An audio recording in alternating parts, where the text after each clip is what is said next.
Welcome back to the American College of Surgeons Bulletin Brief from the front lines, Surgeons' Voices. With me today is a return guest, my friend Dr. Don Nakayama, who, in addition to our treasurer of the American College of Surgeons, is also the author and editor of a very interesting and very timely book just released called Black Surgeons and Surgery in America.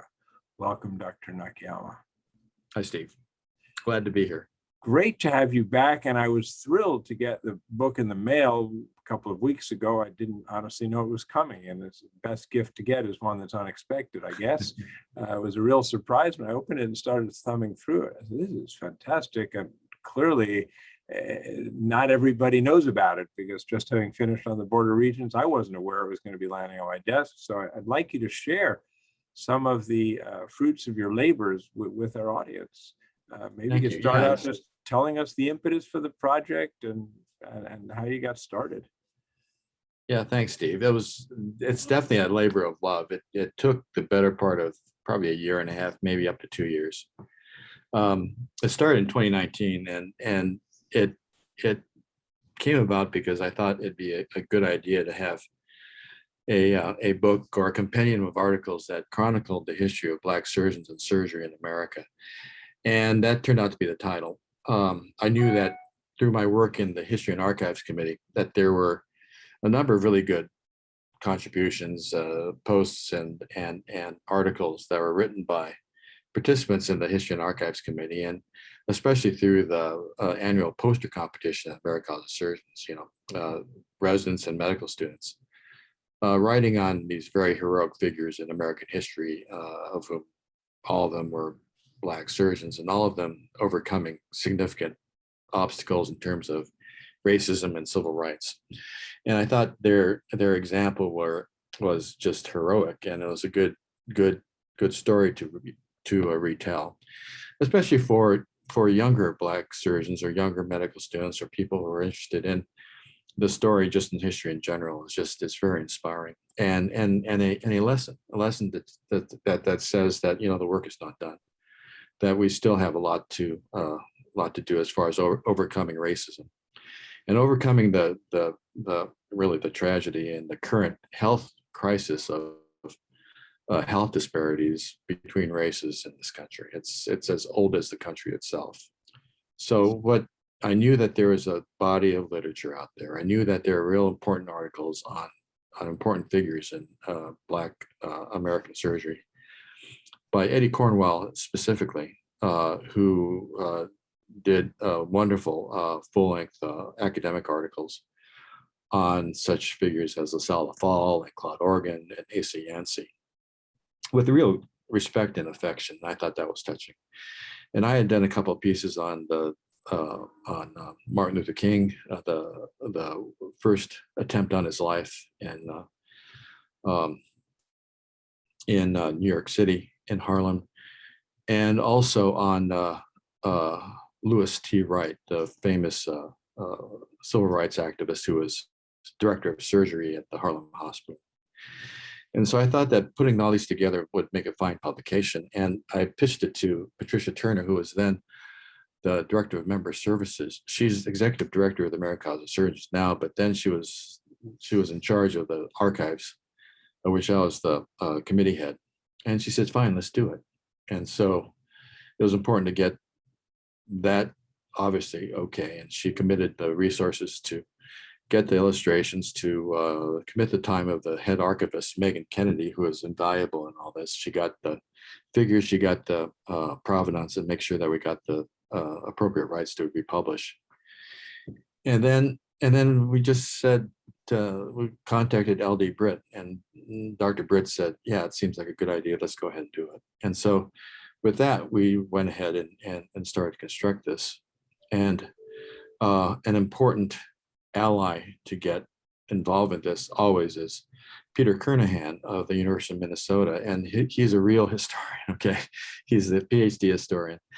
And he was enthusiastic about it. And he contributed very fundamental chapters on the history of the black surgeons and surgery before the Civil War, and also the same general topic, but only oriented in the Jim Crow era. And so those are extremely important orienting chapters for the overall sweep of things. So once we got together, then there are huge, huge gaps if we're going to do it. And there are some people who just weren't covered, and there are other people that deserve to be included. And so knowing that, knowing the overall thrust of the project, I just went ahead and did those articles. And it took more time than I thought, but it proved tremendously educational for me. And I thought it was important to write it in as dispassionate a manner as I could, using the same sorts of referencing and same use of double sourcing that one would demand out of any academic publication. And so we eventually brought together a book of now more than 300 pages, 30 some chapters, and it gives a general reader an idea of where we've come in this incredible journey of American history. And with that, at every step of the way, Black surgeons contributed in very fundamental manners. So it was you always take away much more being an author and editor of these things than a reader might get out of it. But that's the genesis of this entire project. That is a fantastic story. It's a wonderful journey. And you really did write the majority of the book yourself. I see you have a couple of contributors here and there, but it seems that the bulk of the heavy lifting was indeed yours. So as you spent these 2 years delving through law and being able to double reference everything, I'm sure you have some things, it's all important, it's all interesting, but some things you might be able to point out to us, some highlights of the book, some particularly poignant stories that you might want to recount. Yeah, I think, and there are two main things. And one is that the story about Black surgeons is the story about American history from the very start. Okay, the Cotton Mather, the Reverend Cotton Mather of the original Boston colony, right? He learned how to inoculate for smallpox by a slave, Onesimus, right? And it took so much convincing on his part and to get Zabdiel Boylston to do the first inoculation, and then that saved hundreds of lives in the colony of Boston. And it was the first time that was done on a massive scale. It's called the Boston Experiment, and it proved that such vaccinations were effective. And if you think about it, that they had the same controversy that we're facing today with COVID, right? You had the advocates that said this is going to save lives, and the detractors said you guys are only going to kill people with this untried technology. It gives you chills just thinking about the parallels. It doesn't repeat, but it rhymes. Okay. Then comes these very intellectual Black persons who are enslaved, right? And they learned how to do medicine. An example is James Mccune Smith, okay, who was sent by abolitionists to Glasgow to get educated. He came back and he became a number of different things, but he became one of the most ardent abolitionists in the antebellum United States. And he was the mentor to Frederick Douglass.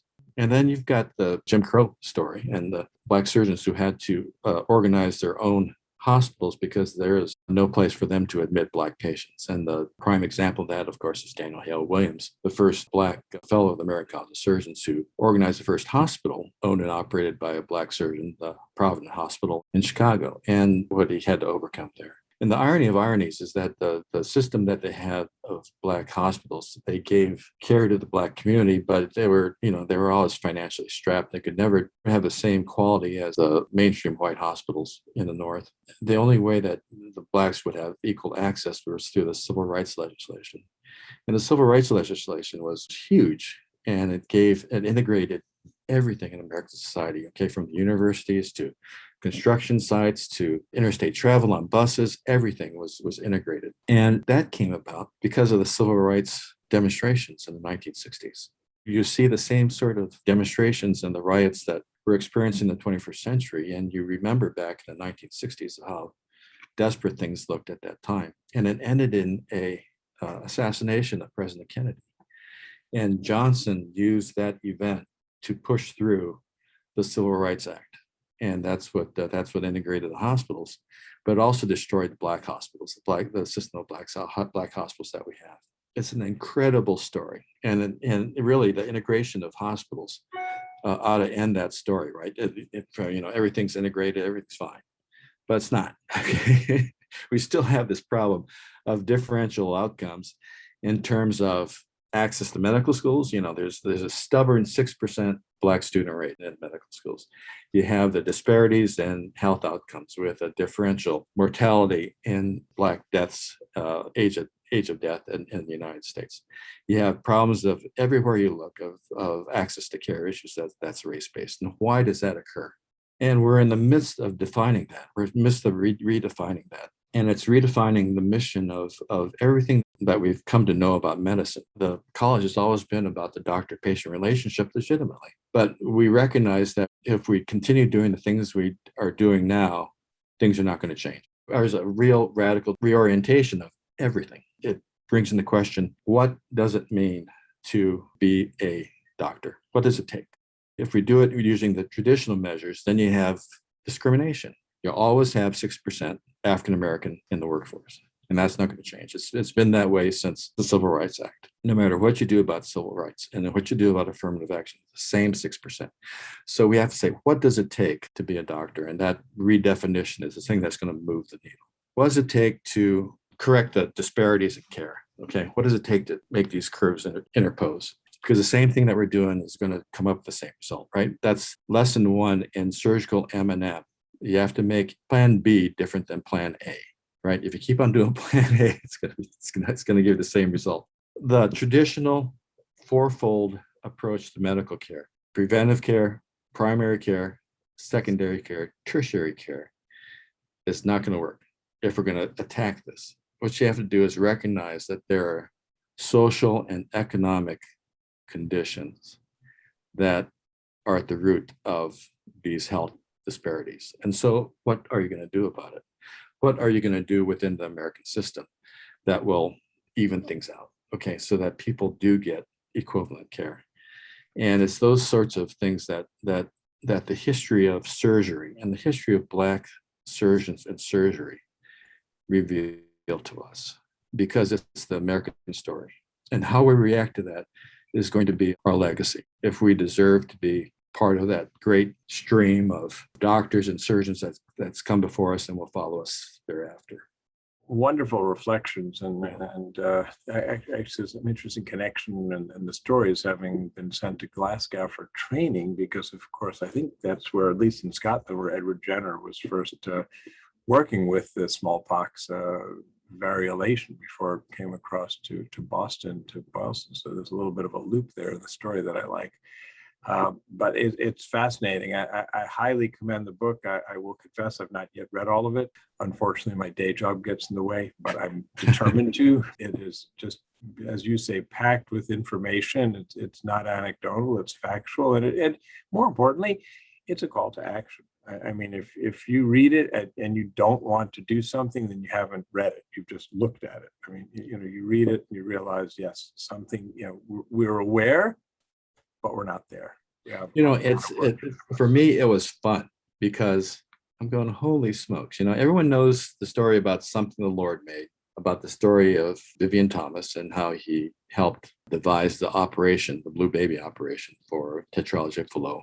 And what they don't realize is that he was the only one doing that vascular surgery and that degree of cardiac surgery on an everyday basis.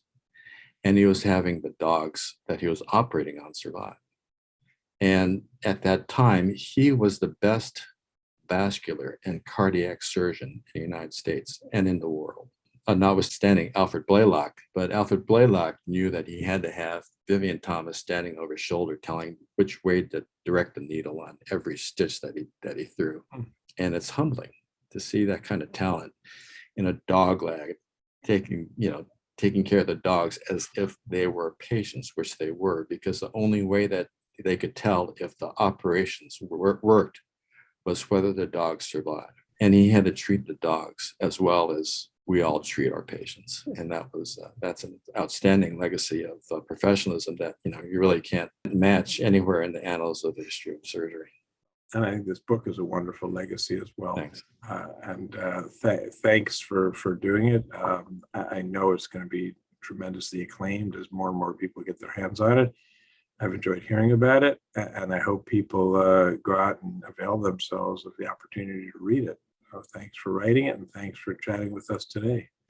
Thank you, Steve. Having you recognize it and reach out to me to interview me on this topic is